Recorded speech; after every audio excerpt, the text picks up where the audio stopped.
હવે આગળનો topic opto electronic junction devices એટલે કે રચના. હવે ઓપ્ટો ઇલેક્ટ્રોનિક્સ જંકશન ડિવાઇસીસ એટલે કે પ્રકાશ સાથે સંકળાયેલી બાબતો છે. આ પ્રકાશ આપણે હાલ ઇન્ટરનેટની વાત કરીએ તો ઇન્ટરનેટમાં તમે જોયું હશે કે અત્યારે ઓપ્ટિકલ ફાઇબરના કેબલ વપરાય છે. આ ઓપ્ટિકલ ફાઇબરના જે કેબલ છે આપણા જે અવાજના તરંગો છે એ વિદ્યુત સિગ્નલમાં રૂપાંતર થાય. એ વિદ્યુત સિગ્નલને પછી આ ઓપ્ટિકલ કેબલમાં અથવા ઓપ્ટિકલ ફાઇબરમાં મોકલવા માટે એને પ્રકાશના સિગ્નલમાં રૂપાંતર કરવામાં આવે.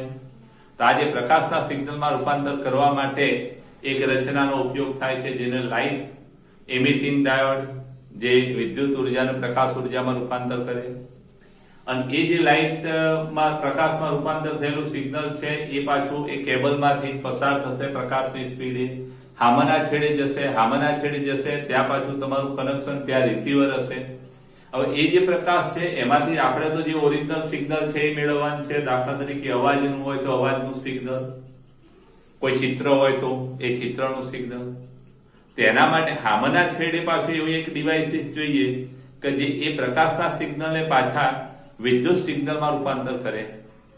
એટલે પ્રકાશના સિગ્નલને વિદ્યુત સિગ્નલમાં રૂપાંતર કરવા માટે જે પ્રકાશના સિગ્નલને પકડે, ડિટેક્ટ કરે એવી એક રચના જોઈએ, રચનાની જરૂર પડે, જેને ફોટો ડિટેક્ટર અથવા તો ફોટો ડાયોડ કહેવામાં આવે છે. એટલે ત્યાં પછી ફોટો ડાયોડની જરૂર પડે, જે આપણે આ ભણવાના છીએ અત્યારે. એ ફોટો ડાયોડ દ્વારા એ પ્રકાશનું વિદ્યુત સિગ્નલમાં રૂપાંતર થાય. ને વિદ્યુત સિગ્નલ છે એ વિદ્યુત સિગ્નલ પાછી આગળ એમ્પ્લિફિકેશનની પ્રક્રિયા દ્વારા એને તમે પિક્ચર ટ્યુબને આપો તો અથવા તો એલઈડી સ્ક્રીનને આપવામાં આવે તો તમને જે ઓરિજિનલ પિક્ચર ત્યાં હોય એ તમને જોવા મળે, ચિત્ર. અને જો સ્પીકરમાં ના આપવામાં આવે તો તમને જે વોઇસ છે એ વોઇસનું સિગ્નલ અવાજ સ્વરૂપે તમને સંભળાય. અત્યારે હું બોલું છું, તમે સાંભળો છો. આમાં આ કમ્યુનિકેશનમાં આવી ડિવાઇસીસની જરૂર પડતી હોય છે. તેમાં આ જે વિદ્યુતનું તરંગ છે, પ્રકાશનું તરંગ છે, એ પ્રકાશના તરંગને ડિટેક્ટ કરવા માટે અથવા વિદ્યુત સિગ્નલમાં રૂપાંતર કરતી રચના જે ફોટો ડાયોડ કહેવામાં આવે છે. તો હવે આપણે વાત કરીએ એમાં પહેલી રચના ફોટો ડાયોડ. આ ફોટો ડાયોડ કોને કહેવાય તેમાં ખાસ યાદ રાખજો કે ફોટો ડાયોડ એ ખાસ ઉપયોગ માટે બનાવેલો પીએન જંકશન ડાયોડ છે. અને આમાં એક બારીની રચના હોય છે કે જેમાંથી પ્રકાશ આ ડાયોડ પર આપાત કરી શકાય અથવા જેના દ્વારા આ ડાયોડ પર પ્રકાશ છે એ પાડી શકાય અથવા તો આપાત કરી શકાય. હવે આને કાર્યાન્વિત કરવા માટે હંમેશા રિવર્સ બાયસમાં જોડવામાં આવે છે. ખાસ યાદ રાખજો, P બાજુ સાથે N અને N બાજુ સાથે પોઝિટિવ, આ ધન બાજુ છે અને આ ઋણ બાજુ છે. એટલે એને કાર્યાન્વિત કરવા માટે હંમેશા એને રિવર્સ બાયસમાં જોડવામાં આવે છે. એક એમસીક્યુ પૂછાતો હોય છે કે નીચેનામાંથી કઈ રચનાને હંમેશા રિવર્સ બાયસમાં જોડવામાં આવે. તો ખાસ યાદ રાખજો, આ ફોટો ડાયોડને હંમેશા રિવર્સ બાયસમાં જોડવામાં આવે છે. એટલે એને કાર્યાન્વિત કરવા માટે હંમેશા રિવર્સ બાયસમાં જોડવામાં આવે છે. અને એનો ઉપયોગ ફોટોનના ડિટેક્ટર માટે અથવા પ્રકાશના ડિટેક્શન માટે થતો હોય છે.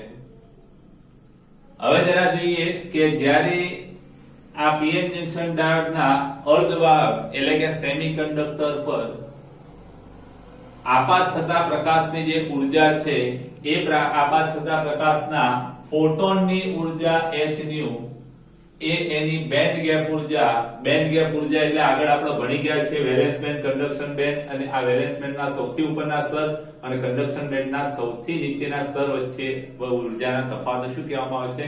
બેન્ડ ગેપ ઉર્જા અથવા ઉર્જા પટ તફાવત. તો ઉર્જા પટ તફાવત અથવા બેન્ડ ગેપ ઉર્જા ઈજી કરતા જ્યારે ફોટોનની ઉર્જા છે અથવા આપાત પ્રકાશના ફોટોનની ઉર્જા એ વધુ હોય ત્યારે શું થાય? તો ત્યારે અહીંયા ઇલેક્ટ્રોન હોલના જોડકા ઉત્પન્ન થાય. ખાસ ધ્યાન રાખજો કે અહીંયા જે આપાત થાય છે પ્રક્રિયા કઈ રીતે થાય એ હું અહીંયા તમને સમજાવું છું. કે માનો કે અહીંયા માનો કે અહીંયા પ્રકાશ તમે આપાત કરો છો, પ્રકાશ મળશે કોને? આ પ્રકાશ તો કોને મળશે? ઇલેક્ટ્રોનને. અને આ ઇલેક્ટ્રોનને પ્રકાશ મળે તો એ h nu જેટલી ઉર્જા છે એ ઇલેક્ટ્રોન મેળવશે. ખાસ ધ્યાન રાખજો, આ ઇલેક્ટ્રોન કેટલી ઉર્જા મેળવશે? h nu. હવે આ h nu ઉર્જા છે એ આ બેન્ડ ગેપ કરતા ઓછી હશે, તેટલી ઉર્જા મેળવી ઇલેક્ટ્રોન કૂદકો મારીને પાછો આવશે. પણ જો આ ઉર્જા આ Eg કરતા મોટી હોય એટલે h nu કેવો કે ગ્રેટર ધેન Eg હોય, ત્યારે એ ફોટોનની ઉર્જા ઇલેક્ટ્રોન મેળવી અને કૂદકો મારીને સીધો અહીં જશે. એટલે અહીંયા શું રચાશે? હોલ રચાશે, ઇલેક્ટ્રોન અહીં આવી જશે. એટલે શું બન્યું ભાઈ? તો કે આ ઇલેક્ટ્રોન મુક્ત બન્યો અને આ હોલ, મતલબ કે ઇલેક્ટ્રોન હોલના જોડકા ઉત્પન્ન થાય. શું ઉત્પન્ન થશે? ઇલેક્ટ્રોન હોલના જોડકા. તો ખાસ ધ્યાન રાખજો, આ પ્રક્રિયા એ થાય છે પણ આવી રીતે થાય છે. આ થોડી મેં વિસ્તૃત અલગ બતાવી છે બેન્ડ ગેપના આધારે. બેન્ડ ગેપના આધારે તમને આની સારી સમજ પડશે. તો જ્યારે પ્રકાશ આપાત કરવામાં આવે અને આ પ્રકાશની ઉર્જા એટલે કે આ પ્રકાશના ફોટોનની ઉર્જા h nu એ Eg કરતા મોટી હોય, ત્યારે આ ઇલેક્ટ્રોન છે એ આ ફોટોનનું શોષણ કરશે અને વેલેન્સ બેન્ડમાંથી કંડક્શન બેન્ડમાં જશે. આપણે એની ચર્ચા ના કરતા શું બનશે કે ઇલેક્ટ્રોન હોલના જોડકા ઉત્પન્ન થશે. હવે આ જે ઇલેક્ટ્રોન હોલના જોડકા ઉત્પન્ન થશે એમાં અહીંયા ખાસ ધ્યાન રાખજો કે આપણું જે જંકશન છે એમાં આ છેડો, આ p તરફનો છેડા આગળ શું કે ઇલેક્ટ્રોન જમા થયા હશે, અહીંયા હોલ. એટલે આપણે એમ કહી શકીએ આનું ક્ષેત્ર, જંકશન ક્ષેત્ર આ દિશામાં હોય છે. આપણે આગળ ભણી ગયા છીએ. એટલે આ જે આંતરિક જંકશન ક્ષેત્ર છે, જંકશન ક્ષેત્રના કારણે જે ધન વિદ્યુતભાર છે ક્ષેત્રની દિશામાં જાય અને ઋણ ક્ષેત્રની વિરુદ્ધ દિશામાં આપણે ભણ્યા છીએ. એટલે જંકશન ક્ષેત્રના કારણે જે હોલ હશે એ હોલ બધા કઈ બાજુ જમા થશે? તો કે હોલ છે એ ડેપ્લેશન સ્તરની p બાજુની ધાર બાજુ ગતિ કરશે અને ઇલેક્ટ્રોન છે એ ડેપ્લેશન સ્તરની n બાજુની ધાર બાજુ ગતિ કરશે અને આના પરિણામે p વિભાગ ડેપ્લેશન સ્તરની p છેડાની જે ધાર છે ત્યાં હોલ જમા થતા જશે અને n છેડાની ધાર છે ત્યાં ઇલેક્ટ્રોન જમા થશે. અને આના કારણે થશે શું? તો કે આના કારણે આ બાજુ નેગેટિવ, આ બાજુ પોઝિટિવ. આ પોઝિટિવ નથી પણ ધન વિદ્યુતભારની જેમ વર્તે. એટલે શું થશે તો કે બંને વચ્ચે વિદ્યુત સ્થિતિમાનનો તફાવત સર્જાય. વિદ્યુત સ્થિતિમાનનો તફાવત એટલે ઇલેક્ટ્રોમોટિવ ફોર્સ. એટલે કે આ ડેપ્લેશન વિસ્તારમાં શું ઉત્પન્ન થાય? ઇલેક્ટ્રોમોટિવ ફોર્સ, EMF ઉત્પન્ન થશે. હવે આ EMF ઉત્પન્ન થયા પછી આ EMF ઉત્પન્ન થાય, પ્રકાશ આપાત કરવાનું ચાલુ છે. આ કન્ડિશનમાં, આ પરિસ્થિતિમાં જો આ ડાયોડને લોડ અવરોધ સાથે જોડવામાં આવે, આ બેટરી જોડી જ નથી હજુ, જો લોડ અવરોધ સાથે જોડવામાં આવે તો લોડ અવરોધ સાથે જોડવામાં આવે તો લોડ અવરોધમાંથી ફોટો પ્રવાહ પસાર થાય. ફોટો એટલા માટે કે પ્રકાશના કારણે, પ્રકાશ એટલે ફોટોન, અને એના કારણે જે પ્રકાશ મળે એને આપણે ફોટો પ્રવાહ કહીએ છીએ. એટલે જો આની સાથે આ પરિસ્થિતિમાં લોડ અવરોધ જોડવામાં આવે તો એમાંથી ફોટો પ્રવાહ પસાર થાય છે. અને આ ફોટો પ્રવાહ કોના કારણે મળે? કે ભાઈ આ પ્રકાશના કારણે. એટલે પ્રકાશની તીવ્રતાના વધારા સાથે ફોટો પ્રવાહમાં શું થશે? વધારો થશે. એટલે આ ફોટો પ્રવાહનું મૂલ્ય છે એ પ્રકાશની તીવ્રતાના વધારા સાથે વધે છે. એટલું જ નહીં પણ આ ફોટો પ્રવાહ છે I એ પ્રકાશની તીવ્રતાના સમપ્રમાણમાં હોય. આ ફોટો પ્રવાહ છે પ્રકાશની તીવ્રતાના સમપ્રમાણમાં હોય છે. એટલે તીવ્રતાના વધારા સાથે ફોટો પ્રવાહ વધે છે.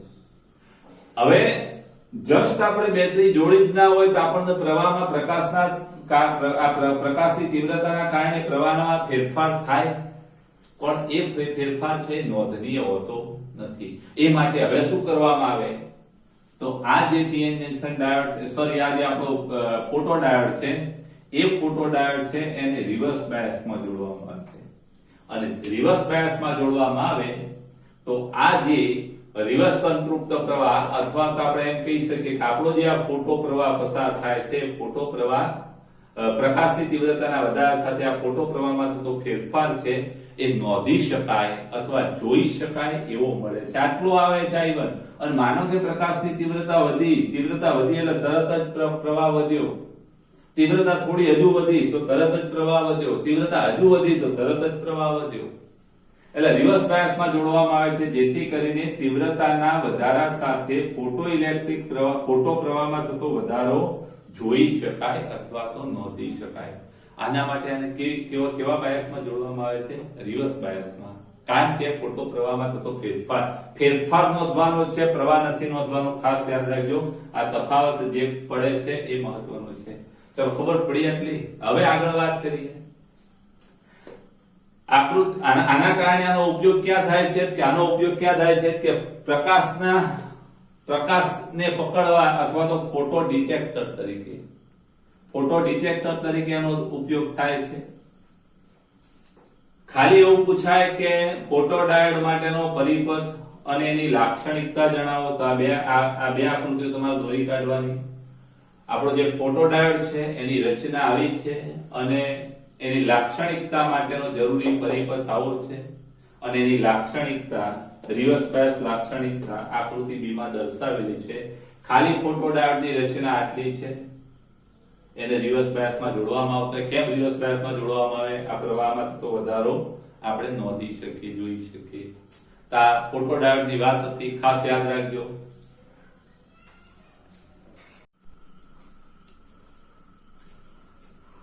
હવે એક બીજી રચના લાઇટ એમિટિંગ ડાયોડ, જેને તમે કહો છો LED.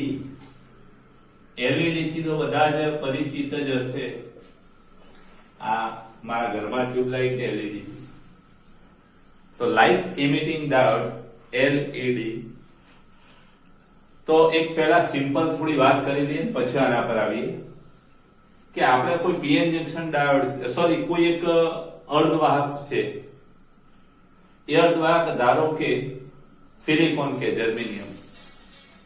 તો સિલિકોન કે જર્મેનિયમમાં ઇલેક્ટ્રોન જ્યારે કંડક્શન બેન્ડમાંથી વેલેન્સ બેન્ડમાં સંક્રાંતિ કરે અને એની જે તફાવત છે, ઉર્જાનો તફાવત, આ ઉર્જાના તફાવત જેટલી ઉર્જાનું શું ઉત્સર્જન કરે એ તો કે ફોટોન અથવા વિકિરણ ઉત્સર્જન કરે. ફોટોન, પ્રકાશ. એટલે કે અહીંયા ઇલેક્ટ્રોન સંક્રાંતિ કરી અને વેલેન્સ બેન્ડમાં આવે, એટલે કે ઇલેક્ટ્રોન હોલ સંયોજાય. પેલામાં ઉત્પન્ન થયું હતું ને પ્રકાશ આપાત થયું ને ફોટોન ઉત્પન્ન થયું, ઇલેક્ટ્રોન હોલના જોડકા ઉત્પન્ન થયા. હવે અહીંયા ઇલેક્ટ્રોન હોલના જોડકા સંયોજાય તો આપણને શું મળે? તો કે ઇલેક્ટ્રોન હોલ ઉત્પન્ન કરવા માટે જેટલી ઉર્જા આપવી પડે, જ્યારે સંયોજાય તો એટલી ઉર્જાનું આપણને ફોટોન મળે. એટલે કે એટલી ઉર્જા જેટલું આપણને ફોટોન મળે. એટલે આ પ્રક્રિયામાં ફોટોન મળે છે, પણ એટલા ફોટોન મળતા નથી કે જે પ્રકાશને તમે જોઈ શકો અથવા એનો ઉપયોગ કરી શકો. અને એના માટે શું કરવામાં આવે કે માનો કે અહીંયા મોટી સંખ્યામાં કંડક્શન બેન્ડમાં મોટી સંખ્યામાં ઇલેક્ટ્રોન હોય, વેલેન્સ બેન્ડમાં મોટી સંખ્યામાં હોલ હોય, તો ઘણી બધી સંક્રાંતિઓ આમ થાય અને ઘણા બધા ફોટોન મળે. છતાં પણ આ જે અંતર્ગત અથવા શુદ્ધ અર્ધવાહક છે એમાં આ પરિસ્થિતિનું નિર્માણ કરી શકાતું નથી. એમાં મોટા પ્રમાણમાં અશુદ્ધિ ઉમેરવાથી પણ કઈ પ્રકાશ છે એ ઉપયોગ માટે લઈ શકાય એટલો મેળવી શકાતો નથી. અને આ માટે આપણો જે PN જંકશન ડાયોડ છે એનો ઉપયોગ કરવામાં આવે છે. અને એ PN જંકશન ડાયોડમાં પાછું આવા ઇલેક્ટ્રોન હોલનું સંયોજન મોટા પ્રમાણમાં થઈ શકે એ માટે શું કરવામાં આવે? તો અહીંયા P વિભાગમાં મોટી સંખ્યામાં હોલ અને N વિભાગમાં મોટી સંખ્યામાં ઇલેક્ટ્રોન, એટલે કે P અને N વિભાગને મોટી સંખ્યામાં ડોપિંગ કરી. ખાસ યાદ રાખજો, PN જંકશન ડાયોડમાં P અને N વિભાગને મોટી સંખ્યામાં ડોપિંગ કરી અને આપણે આ LED બનાવવામાં આવે છે. એટલે LED એ મોટી સંખ્યામાં ડોપિંગ કરેલો PN જંકશન ડાયોડ છે. અને આ મોટી સંખ્યામાં ડોપિંગ કરેલો PN જંકશન ડાયોડ છે એને હંમેશા કેવા બાયસમાં જોડવામાં આવે છે? તો કે એને હંમેશા સારા એવા ફોરવર્ડ બાયસ જોડાણમાં અથવા ફોરવર્ડ બાયસ આપવામાં આવે છે. ખાસ ધ્યાન રાખજો, પેલામાં રિવર્સ બાયસ અને આમાં ફોરવર્ડ બાયસ. એટલે એને કેવો બાયસ આપવામાં આવે છે? ફોરવર્ડ એટલે P સાથે બેટરીનો ધન અને N સાથે બેટરીનો ઋણ. અહીંયા અવરોધ હોય છે, આપણે બુકમાં આકૃતિ નથી એટલે એટલું ડિટેલ બધું સમજાવતા નથી, પણ જે જરૂરી છે એટલી મેં આકૃતિ દોરી. એટલે ખાસ ધ્યાન રાખજો કે આ લાઇટ એમિટિંગ ડાયોડ એટલે શું? કે મોટી સંખ્યામાં અશુદ્ધિ ઉમેરેલા અથવા ડોપિંગ કરેલો પીએન જંકશન ડાયોડ છે. એને હંમેશા ફોરવર્ડ બાયસમાં ઉપયોગમાં લેવામાં આવે છે. અને ત્રીજી વાત કે એને કેવા માધ્યમમાં રાખવામાં આવે છે? તો તમે સામાન્ય રીતે કોઈ પણ એલઈડી જુઓ તેને પારદર્શક આવરણમાં રાખવામાં આવે. પારદર્શક આવરણમાં રાખ્યો હોય તો પ્રકાશ બહાર આવી શકે, અપારદર્શકમાંથી આવી ના શકે, એટલે એને પારદર્શક આવરણમાં રાખવામાં આવે છે.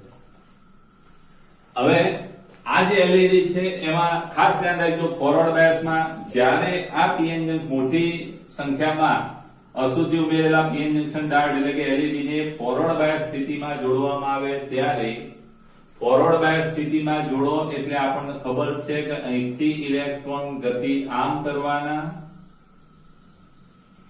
એટલે ઇલેક્ટ્રોન છે એ N થી P તરફ ગતિ કરે. ખાસ યાદ રાખજો, જ્યારે એને ફોરવર્ડ બાયસ સ્થિતિમાં જોડવામાં આવે ત્યારે ઇલેક્ટ્રોન છે એ N થી P તરફ ગતિ કરે અને હોલ છે એ P થી N તરફ ગતિ કરે. અને આના કારણે થાય શું? તો કે જ્યાં ડેપ્લેશન વિસ્તાર અથવા તો જંકશન વિસ્તારની ધાર છે એ ધાર આગળ P છેડા તરફ ઇલેક્ટ્રોનની સંખ્યા વધશે અને N છેડા તરફ હોલની સંખ્યા વધશે. જે ત્યાં માઇનોરિટી કેરિયર હશે, ખાસ યાદ રાખજો, આ હોલ અહીંથી અહીં આવશે એટલે માઇનોરિટી હશે, કારણ કે મેજોરિટી ઇલેક્ટ્રોન છે, અને અહીંથી ઇલેક્ટ્રોન અહીં આવશે એટલે અહીં માઇનોરિટી હશે. એટલે જ્યારે આ એલઈડી ને ફોરવર્ડ બાયસ સ્થિતિમાં જોડવામાં આવે ત્યારે N વિભાગમાંથી ઇલેક્ટ્રોન P વિભાગમાં આવે છે જ્યાં તેઓ માઇનોરિટી કેરિયર હોય છે, અને હોલ P વિભાગમાંથી N વિભાગમાં જાય છે જ્યાં તેઓ માઇનોરિટી કેરિયર તરીકે હોય છે. અને આમ P અને જંકશનની બંને ધાર આગળ અથવા જંકશનની P ધાર આગળ ઇલેક્ટ્રોન અને જંકશનની N ધાર આગળ હોલ જમા થાય છે. એટલે અહીંથી આ જે હોલ છે એ અહીં આવશે અને આ ઇલેક્ટ્રોન અહીં આવશે. હવે આ જે મોટી સંખ્યામાં આવેલા ઇલેક્ટ્રોન ને હોલ છે, અહીંયા P વિભાગમાં આવેલા જે ઇલેક્ટ્રોન છે એ જંકશનની ધાર આગળ રહેલા હોલ સાથે સંયોજાશે. જો હવે ઇલેક્ટ્રોન હોલનું સંયોજન થાય એટલે શું ઉત્સર્જિત થાય? કે ફોટોન ઉત્સર્જિત થાય, પ્રકાશ. એટલે ધાર આગળ જમા થયેલા ઇલેક્ટ્રોન છે એ હોલ સાથે સંયોજાય અને N વિભાગની ધાર આગળ જે હોલ છે એ ગતિ કરી આવેલા હોલ છે એ ઇલેક્ટ્રોન સાથે સંયોજાય, અને આવા ઇલેક્ટ્રોન હોલના સંયોજનના કારણે શું ઉત્સર્જિત થાય? તો કે પ્રકાશ અથવા તો ફોટોનની ઉર્જા, ફોટોન સ્વરૂપે પ્રકાશ ઉત્સર્જિત થાય. અહીંયા ઉત્સર્જિત થતા પ્રકાશની ઉર્જા છે એ કેટલી હોય?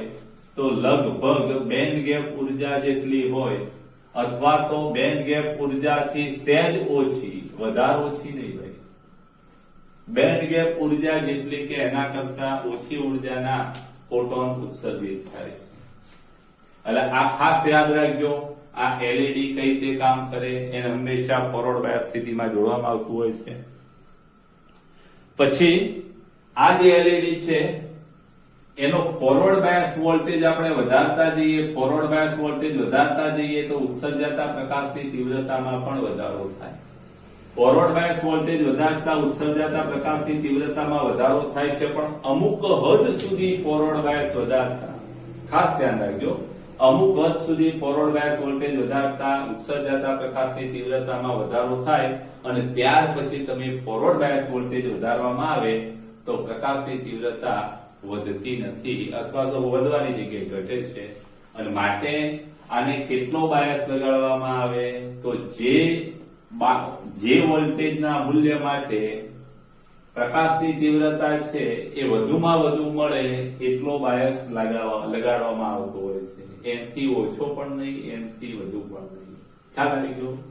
પછી બીજી વાત કે આનો જે રિવર્સ બાયસ વોલ્ટેજ છે એ રિવર્સ બાયસ વોલ્ટેજનું મૂલ્ય ઓછું હોય છે, લગભગ રિવર્સ બાયસ બ્રેકડાઉન વોલ્ટેજ એટલે કે રિવર્સ બાયસ બ્રેકડાઉન વોલ્ટેજ છે એનું મૂલ્ય ઓછું હોય છે, લગભગ 5 વોલ્ટ, અને 5 વોલ્ટની આજુબાજુ એનો રિવર્સ બાયસ બ્રેકડાઉન વોલ્ટેજ હોવાથી ખાસ કાળજી લેવામાં આવે કે એના છેડા કદાચ ભૂલથી ઉલટા જોડાઈ ના જાય, કારણ કે ઉલટા જોડાઈ જાય તે રિવર્સ બાયસમાં આવી જાય, અને એ રિવર્સ બાયસમાં 5 વોલ્ટ કરતા જો મોટો વોલ્ટેજ આપવામાં આવી ગયો તો એ આપણો એલઈડી છે એ નાશ પામે અથવા તો ઉડી જાય.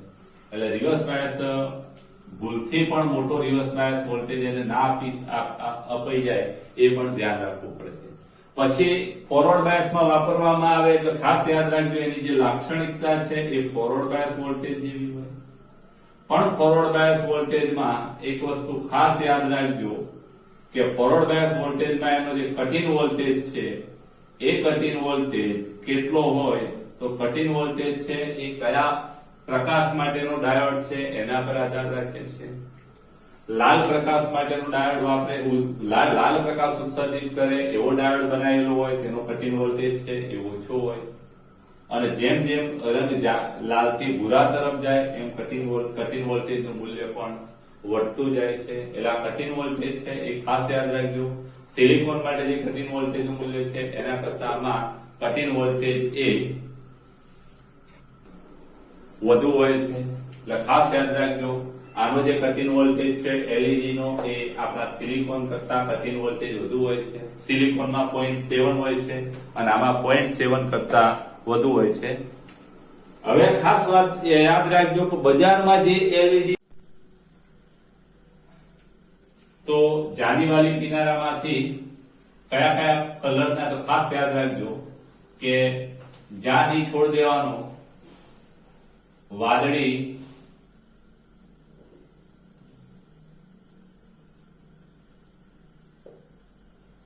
લીલો, પીળો, નારંગી અને લાલ, આ 5 કલરના એલઈડી માર્કેટમાં ઉપલબ્ધ છે. આ જુદા જુદા કલર માટે જે ડાયોડ વાપરવામાં આવે છે એની બેન્ડવિડ્થ પણ જુદી જુદી હોય છે. આમાં ખાસ યાદ રાખજો કે નાનામાં નાની 1.8 ઇલેક્ટ્રોન વોલ્ટ બેન્ડવિડ્થ ધરાવતા અર્ધવાહકનો ઉપયોગ આપણે ઓછામાં ઓછી આટલી બેન્ડવિડ્થ હોવી જોઈએ જો આપણે દ્રશ્ય પ્રકાશ મેળવવો હોય તો. દ્રશ્ય પ્રકાશની વાત કરીએ તો દ્રશ્ય પ્રકાશ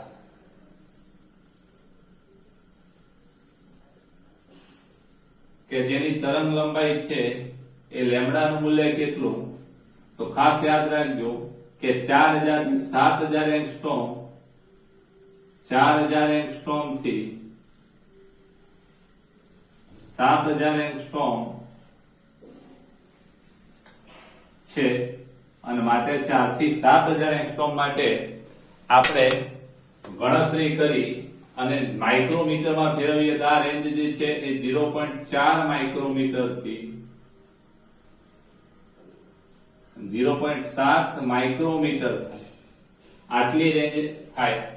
અને આ રેન્જ માટે આપણે સૂત્ર આ વાપરીએ કે ઉર્જા E બરાબર hc ભાગ્યા લેમ્ડા, અને એમાં લેમ્ડા આ જે આવશે જૂલમાં આવશે, અને hc ભાગ્યા લેમ્ડા E વડે ભાગો એટલા ઇલેક્ટ્રોન વોલ્ટ, અને આ સૂત્રનો ઉપયોગ કરી 0.4 માટે ગણો અને 0.7 માટે ગણો તો જે બેન્ડ ગેપ છે Eg છે એ કેટલી રેન્જ મળે, તો Eg ની રેન્જ ખાસ યાદ રાખજો આ 0.4 માટે ગણતરી કરશો તો 3 ઇલેક્ટ્રોન વોલ્ટ આવશે, અને આ 0.7 માટે ગણતરી કરશો તો 1.8 આવશે. એટલે ખાસ યાદ રાખજો કે દ્રશ્ય પ્રકાશ માટે તરંગ લંબાઈની રેન્જ આ છે અને બેન્ડ ગેપની રેન્જ છે એ ક્યાંથી, તો 3 ઇલેક્ટ્રોન વોલ્ટ થી 1.8 ઇલેક્ટ્રોન વોલ્ટ અથવા 1.8 ઇલેક્ટ્રોન વોલ્ટ થી 3 ઇલેક્ટ્રોન વોલ્ટ ઉર્જાવાળા બેન્ડ ગેપની ઉર્જા ધરાવતા જે અર્ધવાહકો છે એનો ઉપયોગ આપણે આના માટે કરીએ છીએ. આ રેન્જ ખાસ યાદ રાખજો. આના માટે જે વપરાય છે એ કયો, તો ખાસ યાદ રાખજો gallium arsenide phosphide. Gallium arsenide phosphide. આમાં ખાસ યાદ રાખજો આર્સેનાઇડ છે એ 1 - x અને ફોસ્ફાઇડ છે એ x. આ ખાસ યાદ રાખજો ટેક્સ્ટમાં જરા. હા બરાબર, આર્સેનાઇડ 1 - x અને x. આ અર્ધવાહકનો ઉપયોગ કરવામાં આવે છે. ગેલિયમ આર્સેનાઇડ ફોસ્ફાઇડ કે જેની બેન્ડ ગેપ ઉર્જા આપણે આવી બનાવી શકીએ છીએ, આ રેન્જમાં આપણે મેળવી શકીએ છીએ. એમાં એક ઉદાહરણ આપણે આપેલું છે ગેલિયમ આર્સેનાઇડ. આર્સેનાઇડ છે 0.4 લેવામાં આવે. 0.4 એટલે આ x નું મૂલ્ય કેટલું લેવામાં આવે તો 0.4, તો x નું મૂલ્ય 0.6 હોવું જોઈએ. સોરી, આ આર્સેનાઇડ 0.6 એટલે ફોસ્ફાઇડ છે 0.4 થશે. ખાસ યાદ રાખજો આ 0.4 લેતા 0.4 એટલે 0.6 થશે.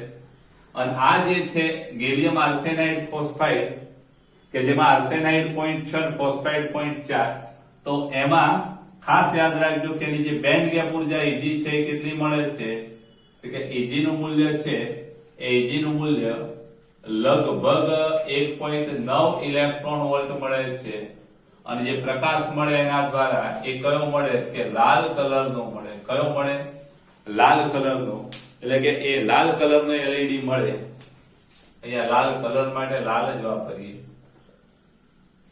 અને બીજી વાત, આપણે ઇન્ફ્રારેડ વિભાગની વાત કરીએ તો ગેલિયમ આર્સેનાઇડ નો ઉપયોગ કરવામાં આવે. x બરાબર 0 લેવામાં આવે. x બરાબર 0 લો એટલે આર્સેનાઇડ 1 થઈ જાય. અને એની જે બેન્ડ ગેપ છે Eg એ કેટલી, તો કે 1.4 ઇલેક્ટ્રોન વોલ્ટ છે. ખાસ યાદ રાખજો આ Eg ની જગ્યાએ તમારી ચોપડીમાં EC લખેલું છે. અને એ જે છે એ કયો કે ઇન્ફ્રારેડ. ઇન્ફ્રારેડ પ્રકાશ જે આપણે જોઈ શકતા નથી.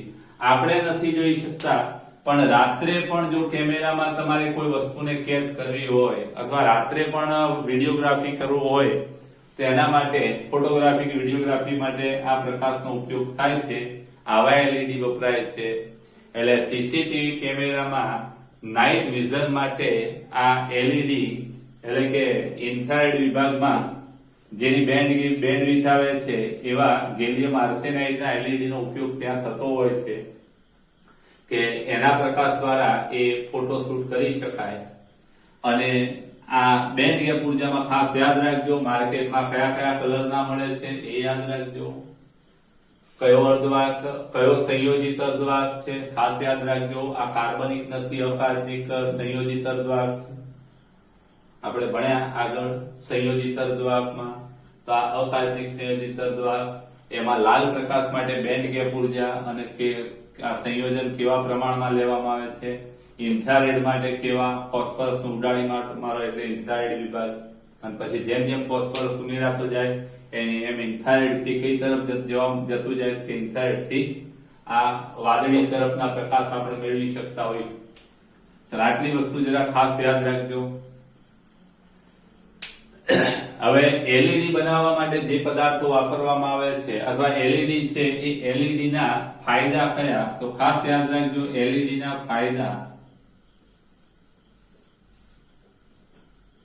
તો ફાયદા તમારે 5 માંથી 4 યાદ રાખવાના. આનો જે કાર્યકારી વોલ્ટેજ છે એ ઓછો. નંબર 1 ખાસ યાદ રાખજો. નંબર 1 કાર્યકારી વોલ્ટેજ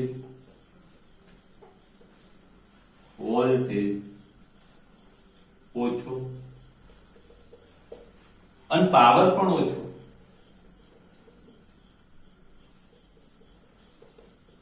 પાવર ઓછો એટલે પ્રકાશ ઓછો એવો અર્થ ના સમજતા. પાવર ઓછો એટલે ઓછો પાવર વપરાય અને તમને સારો પ્રકાશ મળે. ખાસ યાદ રાખજો. પછી બીજી વાત કે આ વધુ મજબૂત અને ટકાઉ છે. ઝડપી કાર્ય અને ગરમ થવા માટે સમય લાગતો નથી. એનું કાર્ય છે ખૂબ ઝડપી છે અને ગરમ થવા માટે સમય ઓછો.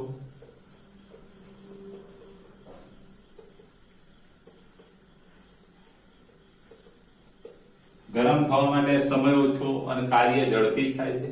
ગરમ થવા માટે સમય ઓછો એનો મતલબ એવો ના સમજતા કે ખૂબ ઓછા સમયમાં જબરજસ્ત ગરમ થઈ જાય અને તમને ગરમી આપે.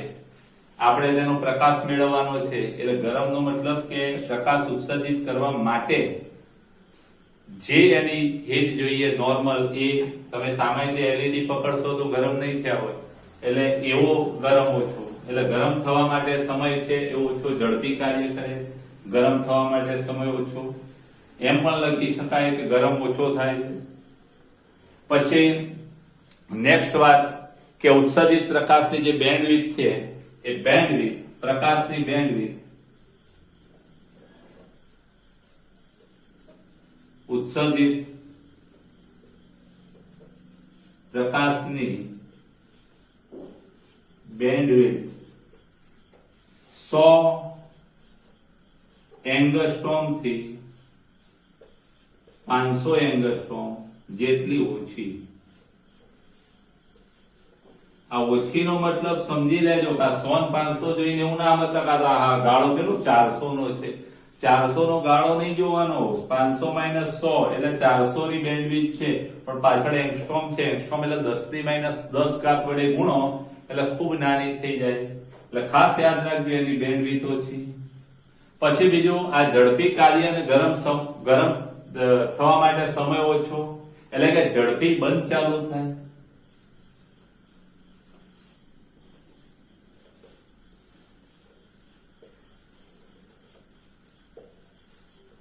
જરા જોઈ લેજો. આ મારે આ એલઈડી છે, ઝડપી બંધ ચાલુ થાય, તરત બંધ થઈ જાય, તરત ચાલુ થાય. જ્યારે ટ્યુબલાઇટ હોય તમે જોજો, સ્વિચ પાડો એટલે 2-3 વખત તો આમ લબુક જબુક થાય અને પછી ચાલુ થાય. એટલે એક ચોથો મુદ્દો. છેલ્લી વાત ખાસ યાદ રાખજો કે એનું આયુષ્ય છે એ લાંબુ અને મજબૂત. લાંબુ આયુષ્ય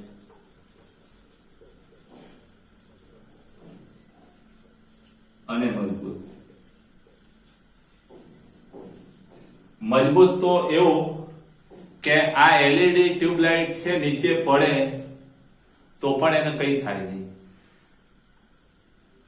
જ્યારે આપણે જૂની ટ્યુબલાઇટ હતી એ ટ્યુબલાઇટ કદાચ નીચે પછડાય એટલે પૂરું થઈ જાય, ફરીવાર એનો ઉપયોગ કરી ના શકાય કારણ કે એનો ગ્લાસ તૂટી જાય.